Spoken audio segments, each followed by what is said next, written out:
Halo Pak Indra, selamat pagi.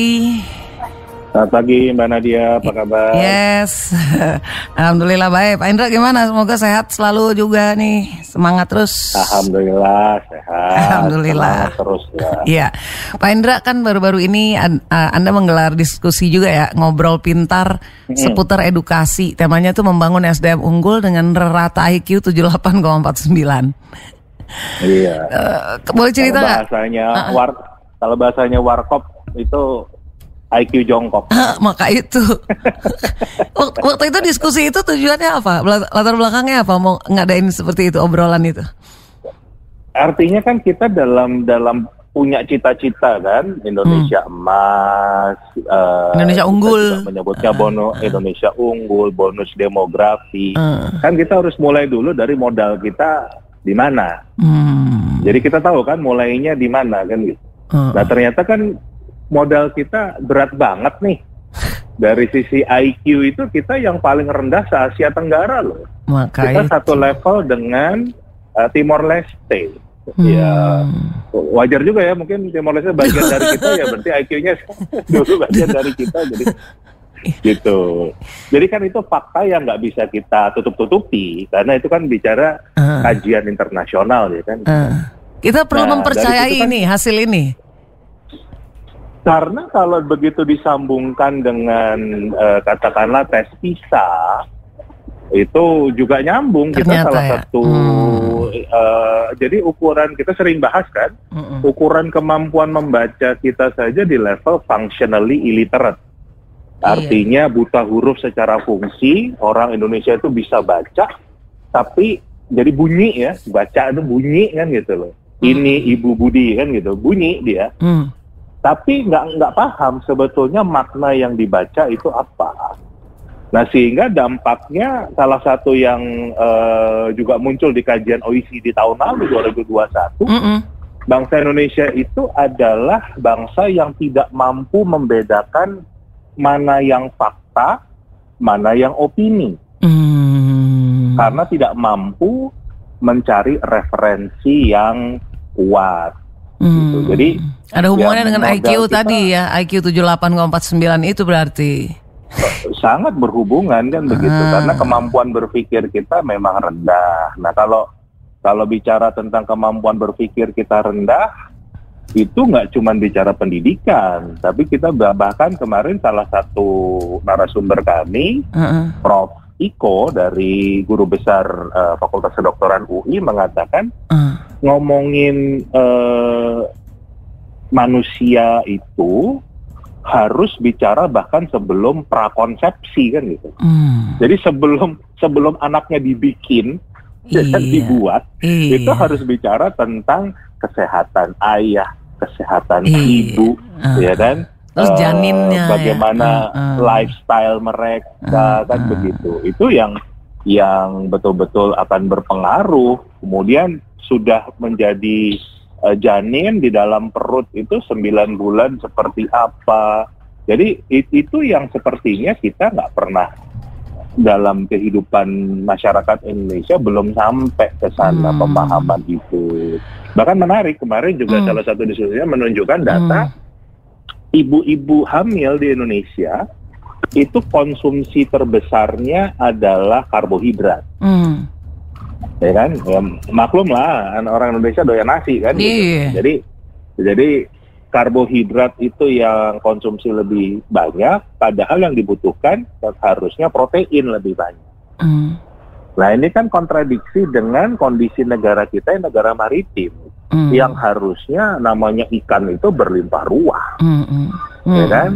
Tapi kalau kayak beras itu sekarang kita import kan gitu. Tapi kalau ikan kita nggak perlu import kan gitu. Jadi bicara menghadapi tahun depan krisis pangan, krisis global saja, kita juga sudah harusnya kita mulai sedikit demi sedikit adjust ya kan gitu loh. Untuk konsumsi kita akan lebih banyak ke misalnya ikan gitu. Jadi kayak orang Jepang kan pintar-pintar tuh. Maka itu ya kan? Mereka proteinnya cukup ya. Jadi kembali ke diskusinya Pak Indra kemarin itu, apa pesan penting yang ingin disuarakan melalui itu? Yang pertama, pendidikan itu tidak sama dengan persekolahan.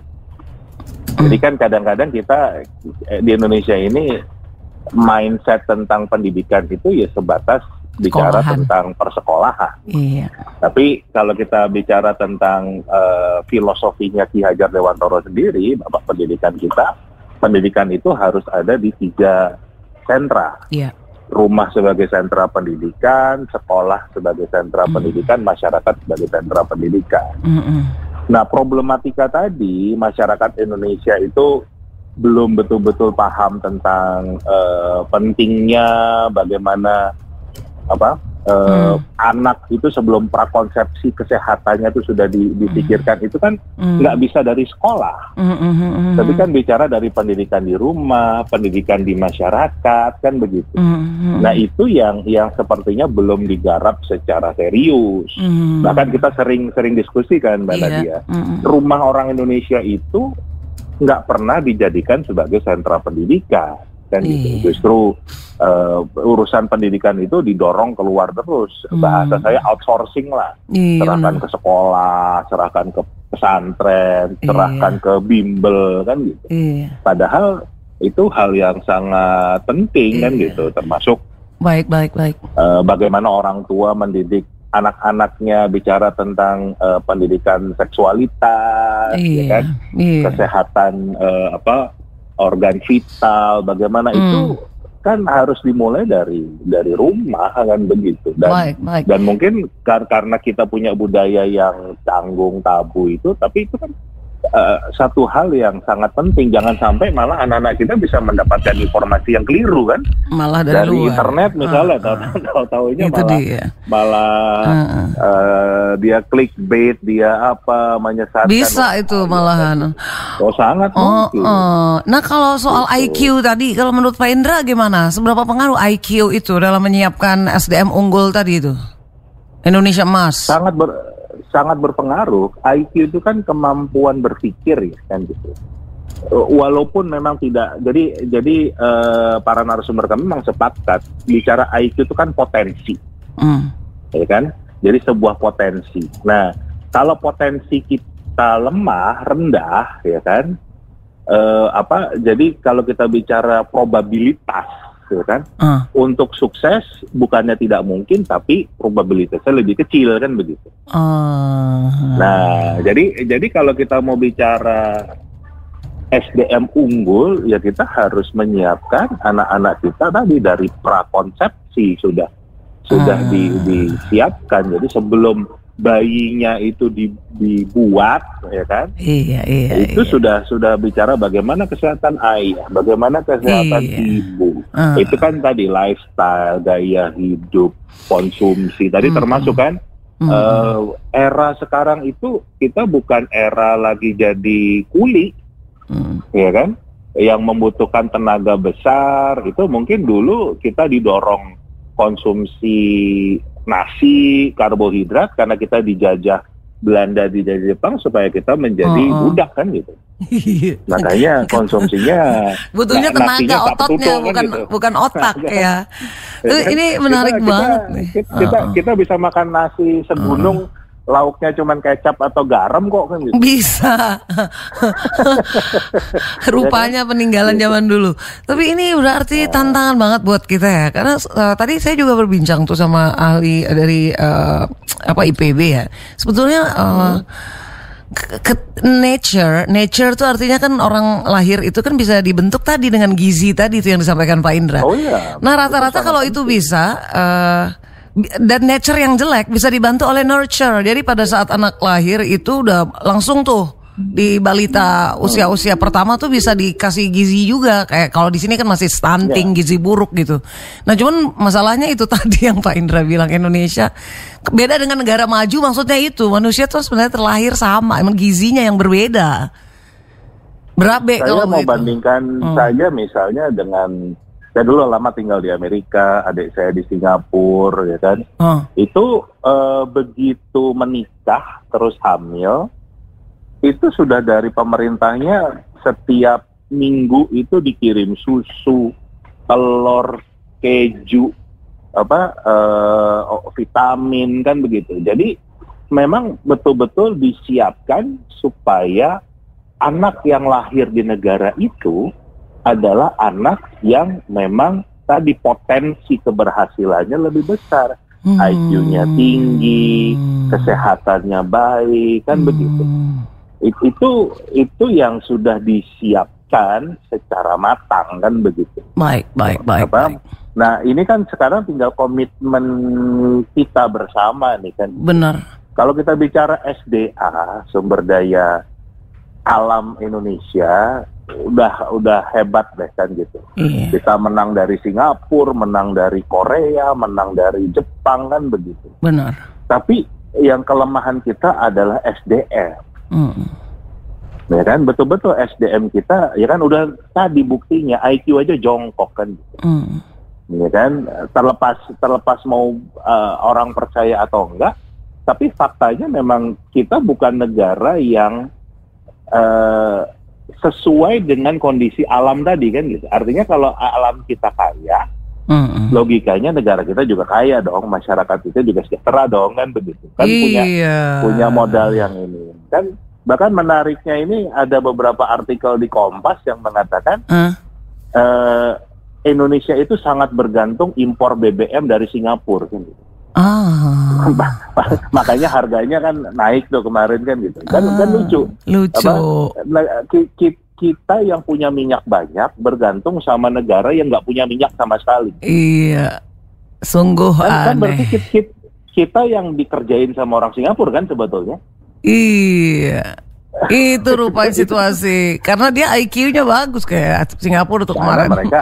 Karena mereka IQ-nya bagus. Tapi memang berarti si IQ itu tadi Pak Indra bilang dari diskusi kemarin itu memang dia tuh kayak potensi ya. Tadi ya benar ya. Gitu loh. Kalau dia tinggi berarti potensinya lebih besar juga untuk membawa ke kesuksesan. Tapi gimana dengan posisi network intelligence atau kecerdasan berjejaring Pak Indra yang di era kolaborasi sekarang kan jauh lebih dituntut bukan? Ya betul, tapi kan tetap aja kan kita bicara modalnya. Modalnya di mana kan gitu. Kembali ke sana ya. Oke. Baik. Nanti bagaimana Pak Indra? Dengan demikian situasinya seperti ini, kenyataannya apa yang bisa dilakukan oleh para keluarga nih Mitra Idola nih? Dami pantalon, alat of pants. Apa yang bisa kita lakukan hal lainnya? Hai. Harus di pendidikan sih Mbak, pendidikan masyarakat ya. Iya. Gitu. Gerak bersama berarti ya, semua orang harus ada keperhatian dan kepedulian setiap anak yang lahir itu. Baiklah kalau gitu Pak Indra, terima kasih banyak. Jadi pendidikan masyarakat itu penting, itu tadilah kesehatan, bagaimana membentuk keluarga, bagaimana mendidik keluarga. Itu yang sama sekali belum disentuh. Jadi masyarakat dari desa itu harus ada penyuluhan kan. Bagaimana membangun SDM ini, konsumsinya apa. Jadi ya mudah-mudahan sih pemerintah mengubah kebijakan fiskal mereka ya untuk serius. Jadi gini loh, kalau kita bandingkan programnya Pak Jokowi di periode pertama, pembangunan infrastruktur, kan kebijakan fiskalnya beda tuh. Ya kan betul-betul fokus dan ditungguin banget, bangun jalan tol, bangun bandara, tapi yang pembangunan SDM kok kayaknya dibiarkan kan begitu. Iya, itu yang harus jadi perhatian utama sekarang nih, udah saatnya. Baik Pak Indra, terima kasih banyak Pak Indra. Terima kasih sudah bersama Radio Idola. Sampai jumpa lagi Pak Indra.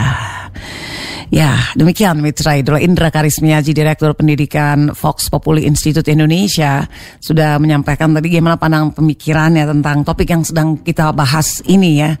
Sungguh sangat memprihatinkan memang ketika kita melihat situasi dan kondisi kita saat ini terkait soal topik yang kita bahas, yang menyiapkan SDM unggul menyongsong generasi emas 2045. Dan di mana saat ini hasil kemarin ya ukuran IQ Indonesia masih tertinggal. Padahal menurut Pak Indra tadi IQ itu modalnya dulu gitu. Ini yang harus kita kembangkan dari pendidikan.